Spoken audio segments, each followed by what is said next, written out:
I think one of the things I loved most when watching movies as a kid was watching the action moments. Oh yeah, I skipped through many movies growing up so I could just see the cool fights.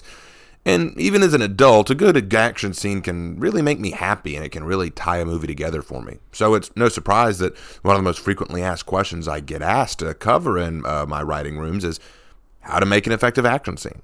Well, there's no one way to do it, and many creators and artists have their own methods and styles.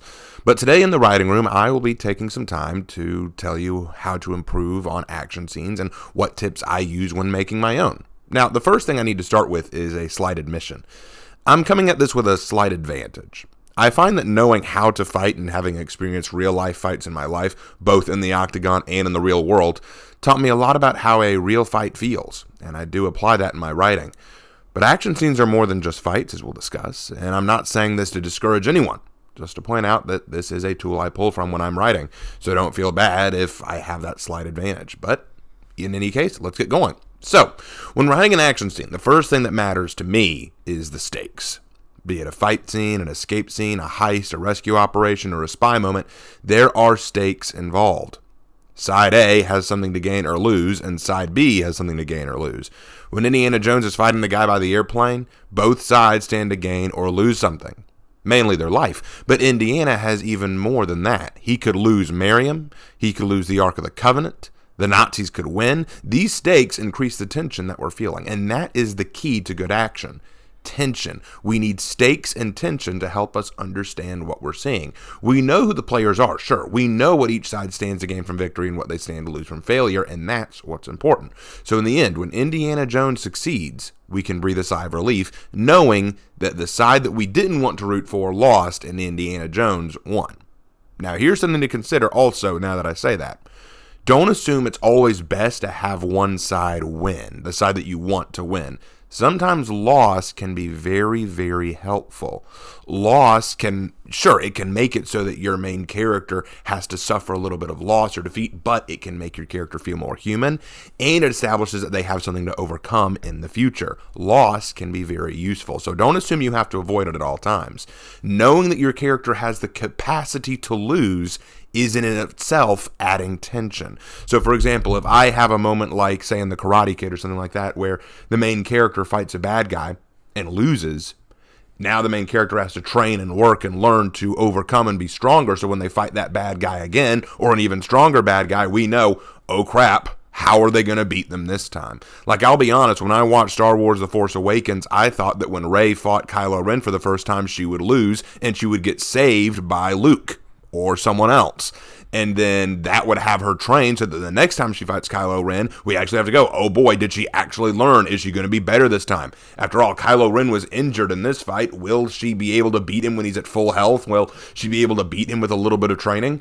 I thought that would add tension, but no, when we see her beat him, it's kind of like, okay, some of the tension is kind of gone now for me. But that's personal, but it gives an example of what I'm talking about. So, the big question, how do you establish the stakes? Well, you build the story up. Provide characters with goals, desires, and aspirations that are about to come into conflict. I know, it sounds weird, but you'd be surprised how often some movies or shows will try to show off an action scene like we're supposed to care about it without any context as to what's happening for us to be invested. And a good example, I hate to keep going to the sequel series, but is in The Last Jedi, in the very first space fight scene. The movie opens with Poe in a small fighter jet taunting General Hux on his ship. Now, you might say, hey Raven, we know the stakes here. The First Order holds all the cards, and they have everything to gain with nothing to lose, while Poe and the Resistance stand to lose everything if this goes wrong. The problem is the tone doesn't reflect those stakes. If this is a high-stakes battle, why is Poe taunting the enemy? I get he's a jokester and all. But I admit that the tone doesn't make me concerned for Poe, because based only on this funny moment of Poe messing with Hux, I know Poe won't die. But then when the fight actually starts, no other named characters arrive, and we see a bunch of characters die that we don't know. And again, I'm not invested in these characters. Yes, death is heinous. But remember, this all started with a joke. Without the proper tone and without the proper understanding of what both sides are risking or standing to gain or lose, I have no reason to care about the outcome of the battle. Look, I know Poe's going to survive. And I know it's too early for the First Order to suffer any meaningful damage. So when making your action scene, ensure that the tone and the stakes are both properly shown. We need to care about the players in the scene. Now, some of you might be pointing, well, what about Star Wars Revenge of the Sith, where we see Anakin and Obi-Wan flying through a big space battle over Coruscant? Isn't that the exact same thing? Well, yes and no. Yes, because once again, it's not setting up the proper tone or stakes that we really need to understand what's going on. But at the same time, the opening only establishes that this is a battle over Coruscant, and we know about the scale of the war that's been going on. As far as we know, it's just a continuation of the war. So I don't feel too bothered by that. But then again, that is a little personal for me. And you're going to find that when writing a lot of action scenes, personal opinion does matter a lot into it. There are people who I know love the fight scene in Avengers. And there are others who say that it's a lot of big, flashy movement and a couple of quips here and there that don't make you feel invested. Your opinion does matter in that. Now, next, and very importantly, you need to establish limitations on the characters involved. What do I mean by that? I imagine that the story you're writing involves humans as the main characters, right? Let's assume that they are. Bear in mind what a human is both capable of and what they're not capable of. Can a human fall from 40 feet in the air on their face and get right back up again? No, but if they do, you'd better explain why, because if not, guess how fast my belief in the action is going to be gone. Part of what makes action scenes so great and gripping is because we recognize the pain, fear, and adrenaline the characters are experiencing. Every explosion, bullet shot, sword clash, or falling tree sends us into a panic because we recognize the danger in the scene. But if a character starts doing things that they couldn't possibly be doing, something abnormally amazing, things that don't make sense for them to do, suddenly I stop feeling the adrenaline. I stop believing in their struggle. A lot of it is connection.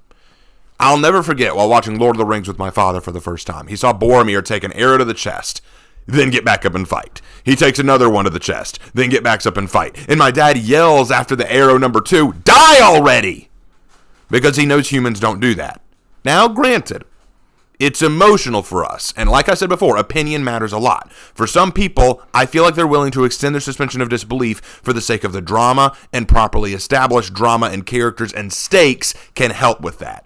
But for my dad, he watched and said, that's not possible. He took 2 arrows to the chest. How is he still alive? And that kind of took him out of the action. For some of us, doesn't matter. It's dramatic and cool. But for others, that is going to be a big question mark. But what about if you have a hero who's superhuman? Like the scene where Wonder Woman walks across no man's land. Obviously, no human could do what she could do. But she's not human. She's a superhero. How do you make that believable? Well, that is, again, pretty simple.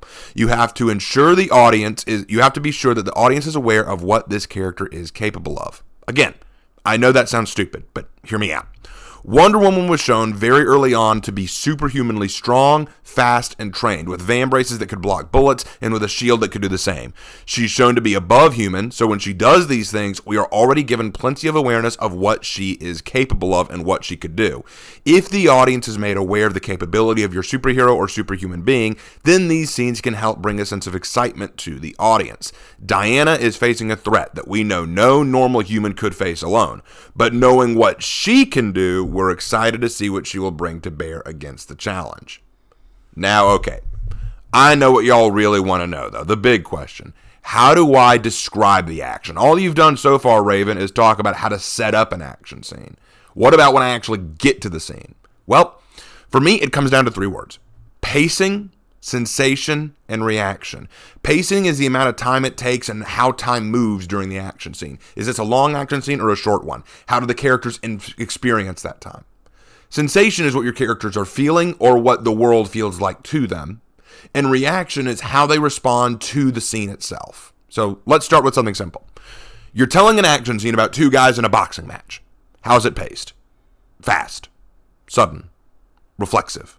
Rapid strikes, fast dodges and weaving. The anticipation of another move or sudden strike makes the time feel like it's slowing down, but you know it's going at a faster pace. You're consciously thinking about when the bell's going to ring. Every second matters. Okay, now how do you feel? What are the sensations? Sweat on the body makes your whole body feel slick and cool. Your arms feel heavy from constant use. You taste blood in your mouth and you feel swelling above your eye from a punch that caught you. You feel your feet are tired. Your shoulders are slack, but you feel excited anyway. You feel like you're dancing. Okay? Then how do you react? You look for that opening he makes when he goes for a right jab and cross him in the chin. You back up for a sudden jab forward, but you don't set far enough back and he catches you. And you feel it right across your cheek. See how I put all that together? All right, now let's combine all three. Quote, the seconds tick so slowly, it's like time isn't moving. My arms feel heavy as I try to raise them for a block. He comes in fast and I back up to evade, but his right jab hits my mouth and I taste the blood in my teeth as it connects and I bite my tongue. But it tastes good. I recover fast and I catch him with a cross to his chin. He recoils and backs up. The sweat from my body cools me down and my tired feet push me on. Every moment counts. I can tell the bell will ring soon, but I gotta get that winning point. I gotta get the winning strike. End quote. See how I can suddenly create a very detailed action scene just from those three elements? Again, pacing, sensation, and reaction. If you can keep a consistent flow of these three elements, you can create a very solid action scene. Always remember, adjectives and adverbs are your friends when creating an action scene.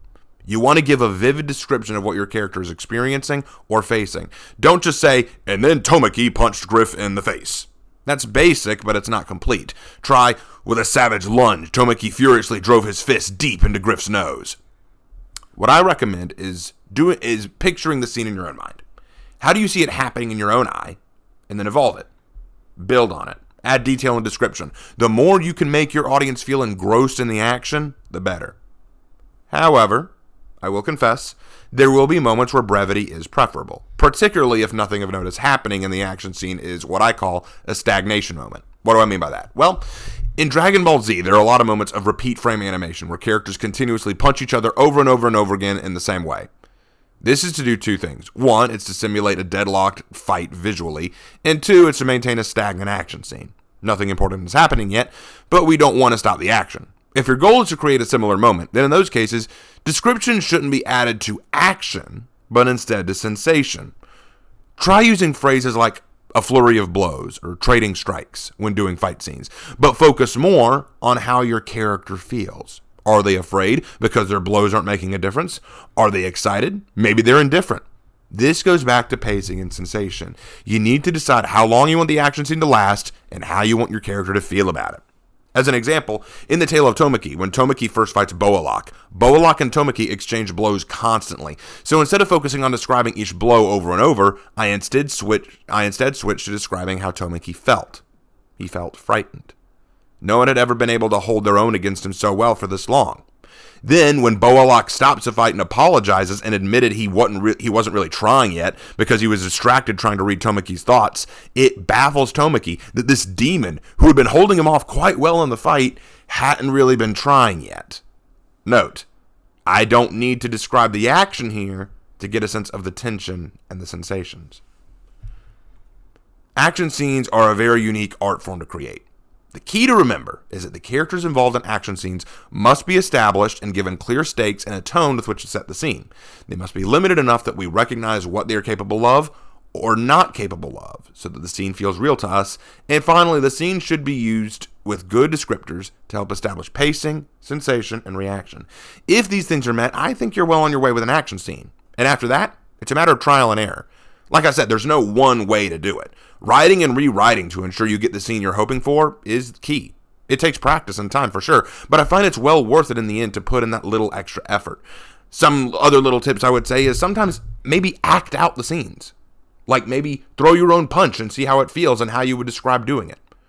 If you're describing something non-fight related, like running away from an avalanche or trying to escape a scene, try to picture the layout of where they're escaping from or running through, and try to picture what colors, sights, sensations, and sounds you would feel. If you're running from an avalanche in the snow, describe the cold. Describe the terror of the snow coming down on you. Describe the roar of the snow attacking you. You know, it's all of these small things that can add up into a really glorious action scene. But remember, the more descriptive you can be with the scene, the more likely your audience will get engrossed. And an engrossed audience with your story is exactly what you're looking for. I hope that this was a little helpful to you guys, and I hope you enjoyed this Ravens Writing Room episode, and I will see you in my next video. Take care.